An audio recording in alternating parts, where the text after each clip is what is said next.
नमस्कार। आज गीता जयंती है और आज हम पाठ कर रहे हैं श्रीमद् भगवद गीता का 8वां अध्याय। अर्जुन ने पूछा, हे पुरुषोत्तम, वह ब्रह्म क्या है? अध्यात्म योग क्या है? जिसको आपने कहा है वह कर्म क्या है? अधिभूत क्या है और अधिदैव किसे कहते हैं? हे मधुसूदन, इस देह में अधियज्ञ कौन है? वह इस शरीर में कैसे स्थित हुआ और मरने के समय आत्मज्ञानी मनुष्य आपको कैसे जान पाता है? श्री भगवान बोले, जो अविनाशी है वह ब्रह्म है और जो जीव है वह अध्यात्म है।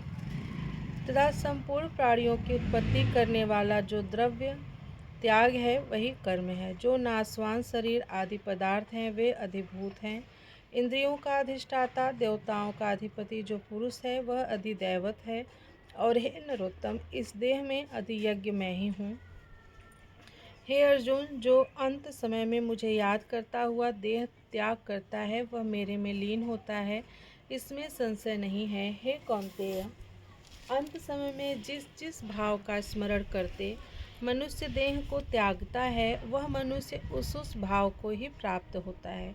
इसलिए तू सब समय मेरा स्मरण करता हुआ युद्ध कर। इस प्रकार मुझ में मन और बुद्धि लगाने से तू निश्चय ही मुझे प्राप्त होगा। हे अर्जुन, अभ्यास से योग युक्त होकर जो केवल परम पुरुष में मन लगाकर उसी का ध्यान करते हैं वे निश्चय ही उसे पाते हैं। जो सर्वज्ञ, अनादि, संपूर्ण जगत के नियंता, सूक्ष्म से भी सूक्ष्म, सबके पालक, अचिंत्य, सूर्य के समान कांतिमान और तप से परे पुरुष का स्मरण करता है वह भक्ति युक्त पुरुष स्मरण के समय में प्राणों को भ्रुकुटियों के बीच में अच्छी तरह स्थित कर उस दिव्य परम पुरुष का योग बल से भली भांति ध्यान करता है और उसमें मिल जाता है। हे अर्जुन, वेद के विद्वान जिसे नाश रहित कहते हैं, राग द्वेषादि रहित संयमी जिसमें प्रवेश करते हैं और जिसको जानने की इच्छा में ब्रह्मचर्य का पालन करते हैं, मैं उस अनिर्वचनीय पद का संक्षिप्त वर्णन तुमसे करूँगा। हे अर्जुन, संपूर्ण इंद्रियों का निग्रह कर मन को हृदय में रोकें और अपने प्राणों को मस्तक के बीच में ले जाकर योग धारण करें।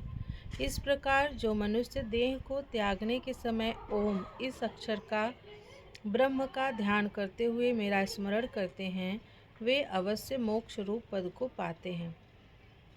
हे पार्थ, जो मुझ में चित्त लगाकर नित्य मेरा स्मरण करता है वह योगी मुझे बहुत सुलभ रीति से पाता है। मुझ में मिलने वाले परम सिद्धि को प्राप्त हुए महात्मा जब मुझको पा लेते हैं तब वे फिर इस नाशवान और दुख रूप संसार में जन्म नहीं पाते।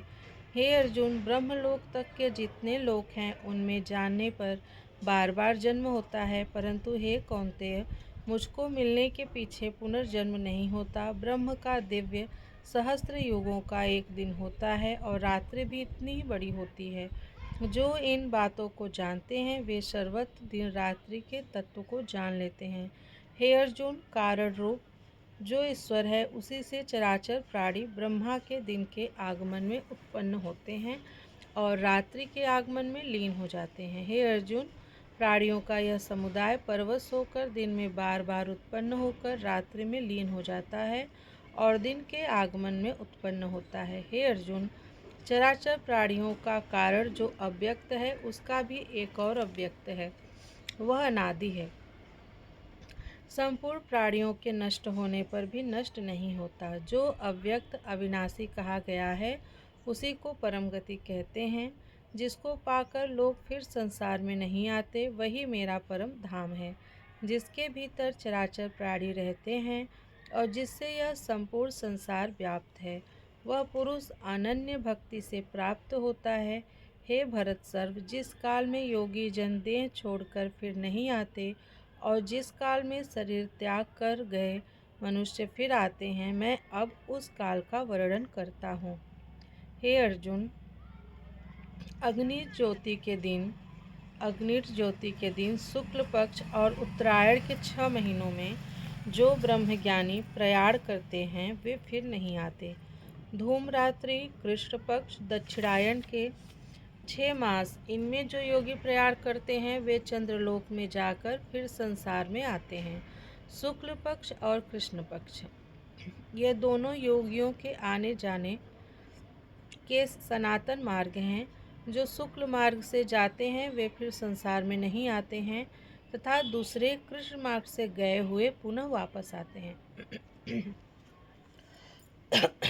हे पार्थ, जो योगी इन दोनों मार्गों को जानता है वह मोह में नहीं पड़ता।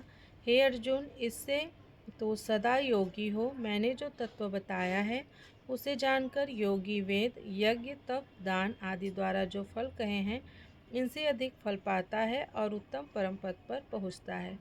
इत्र श्रीमद् भगवद गीता 8वां अध्याय समाप्त। कृष्णाय वासुदेवाय हरे परमात्मने प्रणत क्लेशनाशाय गोविंदाय नमो नमः।